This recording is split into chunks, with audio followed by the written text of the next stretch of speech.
Salam sehat, Metro Ceria, Lampung Berjaya.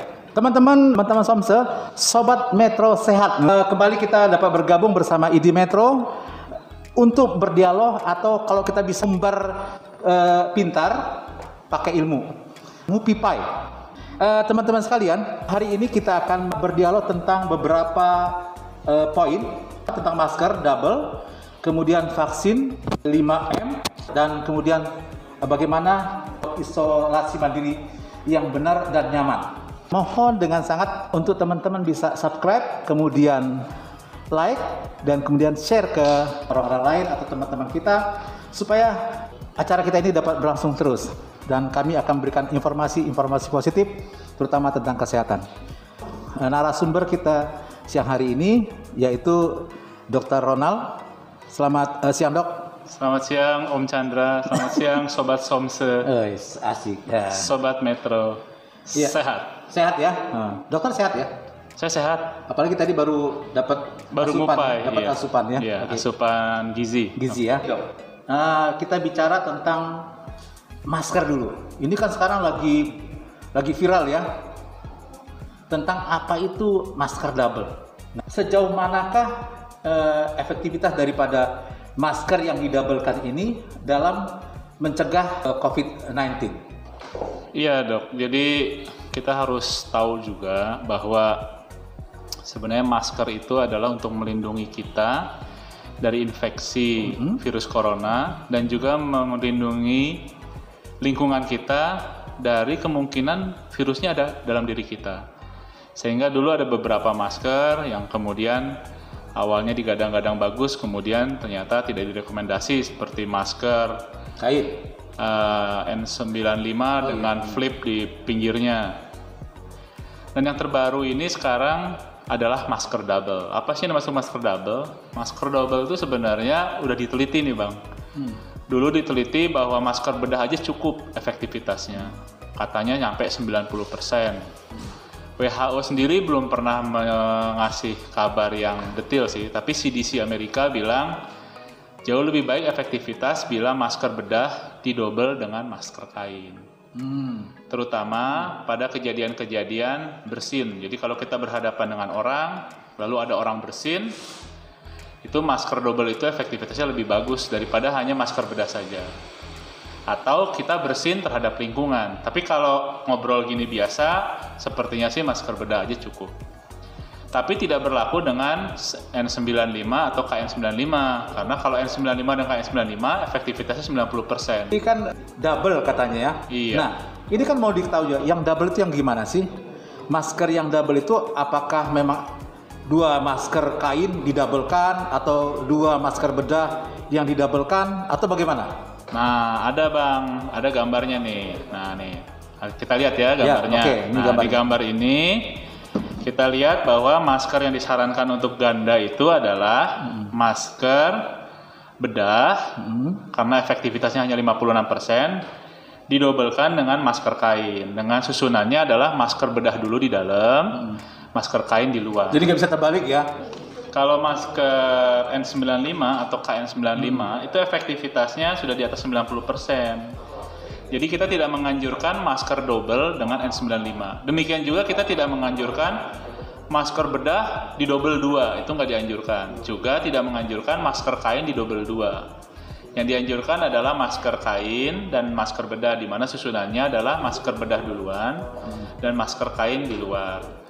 Kenapa juga itu dianjurkan? Karena masker bedah dan kain itu kadang tidak fit ke wajah, tidak memegang wajah, karena bukan cuma kita sudah pakai masker, tapi pakai maskernya udah bener belum? Misalnya sudah menutupi hidung dan mulut, jadi jangan menggantung di dagu, dan juga di sela-sela ini jangan sampai ada yang masih. Nah, jadi dengan 2 masker diperkirakan itu sudah bisa cover, jadi nggak ada yang kebuka. Jadi apapun masker yang kita pakai, mau double, mau single, yang penting cara makainya benar, ya kan gitu. Ya. Jangan juga udah double tapi tetap hidungnya yang kelihatan terbuka, ya sama jadi saja. Jadi cara pakainya dulu yang benar. Nah, untuk masker N95 dan KN95 itu memang sudah di-set untuk pas ke wajah orang, bahkan ada ukurannya, ada small, ada large, ada medium, jadi orang bisa ngepasin dengan ukuran wajahnya. Kemudian kalau dia didobel, dikhawatirkan justru penggunanya akan kekurangan oksigen kalau tentu penggunaan terlalu lama gitu loh. Padahal sekarang oksigen susah dicari ya. Padahal oksigen sekarang mahal. Nah, yang kita ketahui bahwa sebelumnya kalau kita pakai masker bedah saja, itu jangka waktu pemakaian kita itu 3 jam. Apa benar gitu? Nah, masker yang didabelkan ini apa bisa memperpanjang masa pakainya? Ya, jadi kalau saya di praktek pribadi Bang, saya maksimal 4 jam. Kalau saya 4 jam udah pakai masker, meskipun itu bedah dengan kain, saya ganti. Kalau N95 emang agak mahal, saya bisa pakai agak lama lah, jadi bisa buat sekali 8 jam atau 10 jam. Sobat Metro Sehat, Samse, bahwa apapun juga, walaupun kita doublekan bagaimanapun, tapi tetap jangka waktu itu tertentu. Bukan kalau sudah diabelkan pakai dari jam 8 pagi sampai jam 8 malam ya, Dok ya. Iya. Tetap saja ada batas waktunya. Sekarang kita masuk yang ke pertanyaan kedua atau tentang vaksin. Nah, di Metro ini orang begitu gencar ingin divaksin. Mungkin ada juga di sebagian tempat yang orang justru takut divaksin. Nah, kita apresiasi ya masyarakat Metro yang luar biasa keinginannya untuk divaksin. Cuma masalahnya seberapa perlu sih vaksin ini? Ini pertanyaannya bukan masalah bagaimana mendapatkan, tapi seberapa perlukah vaksin ini kita dapatkan atau didapatkan oleh seseorang? Vaksin itu kan upaya untuk membuat tubuh kita tidak rentan. Kalau orang punya daya tahan tubuh baik, masih muda, atlet, kalaupun kena kan kita sering dengar bahwa mereka hanya gejala ringan atau bisa sembuh tanpa gejala. Tapi begitu virus ini mengenai usia lanjut atau pasien orang-orang yang sudah punya komorbid tadi istilahnya, dia bisa bergejala dan sering berat. Justru orang-orang itu yang diutamakan dikenakan vaksin. Tapi kembali, karena di awal ini adalah virus baru dan vaksinnya pun di akhirnya regulasinya menggunakan regulasi darurat, emergency utilization, akhirnya dibuatlah rambu-rambu. Mengapa? Karena pengalamannya kan belum banyak gitu loh. Belum banyak kita pengalaman dengan vaksin. Tapi sesudah 30 juta orang divaksin dan sudah keluar beberapa kali regulasi dari ahli-ahli penyakit dalam, maka kita harusnya udah nggak takut lagi. Justru terhadap pasien-pasien punya riwayat jantung, punya riwayat diabetes, bahkan pasien-pasien dengan autoimun pun boleh divaksin bila kondisi stabil. Nah, sudah ada regulasinya. Ini yang menjadi ketakutan di masyarakat dan pertanyaan di masyarakat, apakah boleh ya saya yang penderita asma, apakah boleh saya penyakit diabetes, atau saya ini hipertensi cukup tinggi, apakah boleh saya vaksin? Itu pertanyaan di masyarakat. Justru mereka-mereka ini yang harusnya ya untuk divaksin. Di kesempatan yang bagus ini juga saya mau mengajak nih, kalau misalnya ada yang kabar 1-2 berseliweran bahwa vaksin ini bisa membuat, bahkan banyak yang bilang sesudah divaksin malah jadi kena COVID. Ya. Jangan-jangan yang disuntikin itu yang bikin penyakit. Nah, itu harusnya bisa ditangkal. Kenapa? Karena udah banyak yang divaksin. Bukan 1-2 orang gitu loh. Udah 30 juta rasa-rasanya jumlah itu udah bisa menjadi acuan daripada cuma ngedengar berita berseliweran 1, 2, 3. Kita kan rindu juga sih akhirnya suatu saat kita bisa pulih Indonesia ini tidak seperti sekarang. Jadi banyak yang pembatasan dan sebagainya. Cukup sekali kah atau harus berapa kali kah untuk lebih efektifnya? Nah, ini kan di pertanyaan di masyarakat, kalau sekali aja kan sudah cukup itu, saya rasa kata masyarakat. Atau 2 kali sudah cukup? Atau ada yang lagi, yang ketiga kali mungkin? Ya, karena ini sifatnya universal. Sebenarnya sifat dari vaksin itu adalah dia akan menurun sesuai dengan waktu ya. Kekebalan itu pasti akan turun, apalagi kalau kemudian dia tidak terpapar lagi. Kalau dia kemudian sudah divaksin kemudian sering terpapar virus, mungkin seperti diaktifasi ulang.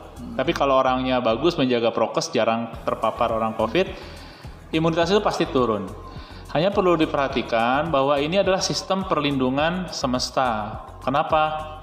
Lebih baik seluruh warga Indonesia divaksin 1 kali daripada hanya sebagian populasi divaksin berulang-ulang. Itu prinsipnya. Nah, pemerintah memang melihat efektivitas itu apabila sudah divaksin minimal 2 kali. Jadi saya setuju kalau lebih baik seluruh warga dulu divaksin 2 kali. Artinya seluruh warga Indonesia tercover minimal 70% lah. 70% warga Indonesia itu kan banyak juga Bang. Dari hampir dari 200 sekian juta, 70% itu 200-an juta juga.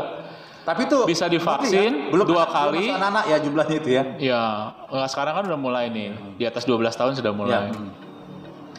Daripada kemudian ada yang berulang-ulang. Memang nakes sudah mulai digulirkan, tapi kita masih melihat kesiapan karena nakes yang paling sering berhadapan dengan pasien, apalagi yang bekerja di ruang isolasi.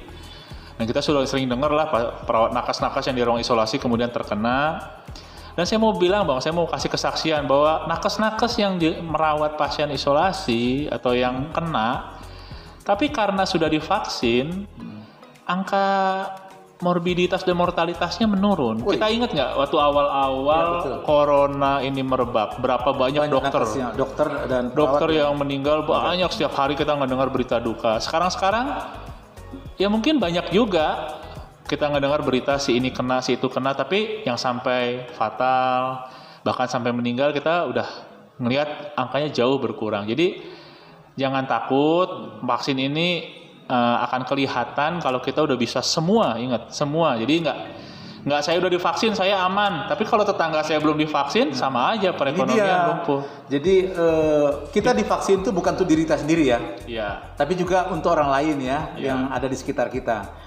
Ini ada pertanyaan dari teman kita dari Sobat Metro Sehat ya, Somse tadi ya. Orang dengan yang minum obat pengencer darah ya, boleh kita katakan gitu sini contohnya SIMAP, boleh nggak divaksin? Boleh Bang, udah keluar kok edaran dari PABD-nya. Udah boleh ya? Bahwa itu nggak ada masalah. Oke. Bahkan yang dulu digadang-gadang penyakit autoimun, pengguna steroid jangka panjang, ya memang untuk pasien-pasien tertentu dia butuh yang namanya penilaian klinisi. Jadi kadang-kadang untuk pasien pengguna obat jangka panjang dia harus mendapat persetujuan dari dokter yang merawat. Tapi dengan edaran itu saya rasa baik dokter, pasien, bahkan yang melakukan vaksinasi pun lebih terlindungi lah. Jadi dasarnya bahwa vaksinasi itu memang harus dilakukan, ya. Tetapi bukan berarti dengan divaksin kita sudah terbebas begitu saja. Tetap juga 5M itu harus kita laksanakan ya. Nah, sekarang kita masuk di tentang 5M. Apakah ini sudah divaksin? Apa masih kita butuhkan cara-cara 5M ini? Iya, jadi seperti yang sering guru-guru saya, dosen epidemiologi juga katakan, sebenarnya sakit itu 3 faktor, Bang. Yang pertama hostnya itu badan kita. Badan kita kuat nggak? Yang kedua agent itu penyakitnya, virusnya banyak nggak? Yang ketiga environment, lingkungan. Jadi kalau ketiga ini kemudian seimbang, badannya sehat, virusnya nggak banyak, lingkungannya juga bagus, rasa-rasanya badan kita terkendali. Tapi melihat kondisi sekarang kan virusnya tambah banyak. Sebenarnya intinya penanggulangan corona itu adalah kita harus menangkap agent, sumber penularan penyakit. Itulah makanya banyak tempat-tempat isolasi agar pasien-pasien yang disinyalir menularkan orang sakit jangan sampai berkeliaran. Tapi sekarang kan udah nggak bisa ditebak nih Bang. Kita udah harus bilang lah bahwa negara kita ini udah zona hitam pekat mungkin ya. Banyak orang yang sakit nggak dapat tempat di rumah sakit, harus di rumah. Sehingga apa? Yang harus dipertahankan adalah host kitanya. Virus di luar jangan sampai dengan mudah masuk ke kita. Ya tetap protokol kesehatan ya, artinya jaga jarak, pakai masker, cuci tangan, pola hidup sehat, gizinya diperbaiki, menghindari kerumunan, tambah vaksinasi lagi jadi punya kekebalan. Tapi vaksin aja nggak cukup. Sekarang mana sih tentang isolasi mandiri yang kita lakukan di rumah dengan membuat kita nyaman gitu? Isolasi mandiri itu kita perbolehkan karena sekarang banyak pasiennya, rumah sakit nggak cukup, lalu tempat penampungan COVID untuk pasien ringan juga nggak ada, akhirnya diambillah isolasi mandiri. Tapi tentu saja untuk kasus-kasus yang ringan, karena kita harus sadari pasien-pasien yang nggak bergejala juga ada. Yang dilakukan pada saat isolasi mandiri adalah dia harus melakukan putus kontak dengan secara langsung dengan orang. Artinya kontak fisiknya yang dibatasi sekali. Tapi kalau dia menggunakan media elektronik ya boleh. Lalu yang paling saya soroti adalah pada saat dia makan. Bukan alat makannya, tapi suasana makannya. Jadi jangan sampai dia makan kemudian berbareng dengan orang. Penggunaan kamar mandi diupayakan ya kamar mandinya jangan berbarengan karena dikhawatirkan sisa-sisa pencernaan atau sisa-sisa urin dari orang yang COVID pun kan disinyalir bisa menjadi sumber penular. Ya, jadi COVID ini sudah 1 tahun lebih lah ya, udah hampir 2 tahun kita ngalamin. Di Indonesia 1 tahun beberapa bulan, sudah banyak pasiennya, sudah banyak penelitiannya. Coba cari narasumber dari sumber-sumber terpercaya. Tentu saja pemerintah sudah ada covid.go.id, COVID World juga ada, baca di situ. Kalaupun ada berita-berita yang kemudian sifatnya provokatif, mengajak untuk sesuatu yang tidak produktif, tentu saja kita tidak langsung buru-buru percaya. Ya, misalnya kalau lagi demam jangan di swab, nanti positif. Nah, itu kan sepertinya orang takut di COVID kan. Padahal ngapain sih dokter atau perusahaan atau perawat itu mencoba mendiagnostik? Yaitu tujuannya adalah untuk mengisolir sumber penular. Kalau kemudian si sumber penyakit itu tidak bisa kita kenali, kita nggak tahu mana yang positif, mana yang negatif, ya susah gitu loh. Jadi yang positif itu harus dikumpulkan, jangan sampai bercampur dengan yang negatif.